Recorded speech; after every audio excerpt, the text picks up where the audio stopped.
asxaabta sawjadaan waxaan joogaa jiimka. maanta ballanta waxay ahayd inaan suubiyo dhabarka. isla arkaysaan rag pull ayaan ka bilaabay 4 set ayaan ka suubiyey. setkiiba waxaan ka suubiyey 8 jeer. exercise-kan aad ayuu fiican yahay inaad suubisid markii aad rabtid inaad dhistid dhabarka oo dhan, khaasatan dhabarka qaybta hoose. markii aan dhameeyey kadib waxaan ku xijiyey barbell row. smith machine ayaan ku suubinayaa. 4 set ayaan ka suubiyey. setkiiba waxaan ka suubiyey 10 jeer. aad ayuu u fududahay in exercise-kan lagu suubiyo smith machine-ka haddii aadan weligaa xataa hore u suubin. markii aan dhameeyey kadib waxaan ku xijiyey seated row machine. 4 set ayaan ka suubiyey.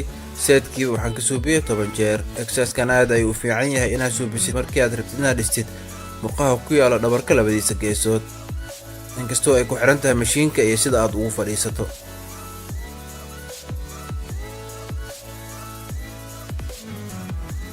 markaas kadib waxaan ku xijiyey cable row.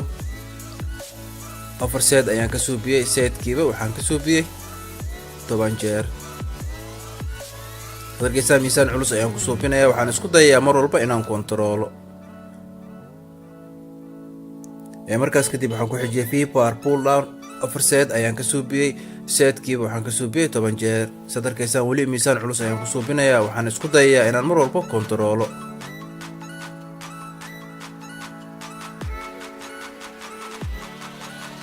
gabagabadii waxaan kusoo gabagabeeyey lat pull down. 4 set ayaan ka suubiyey. setkiiba waxa aan ka suubiyey 10 jeer.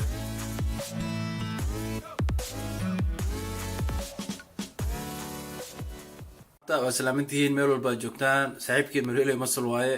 marka hore waxaan rabaa inaan mahad celiyo asxaabta channelka taageertay. aad iyo aad u mahadsantihiin. asxaabta kale su'aalaha isoo weydiiyay idinkan aad iyo aad u mahadsantihiin. su-aashu badneed oo la isoo weydiiyay waxay ahayd sida loo suubiyo dhabarka.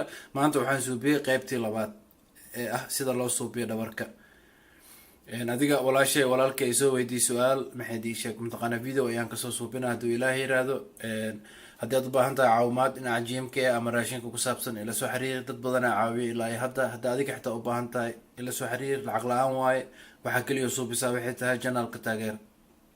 aad iyo aad u mahadsantihiin asxaabta. waxaa noo balanaa videoga dambe.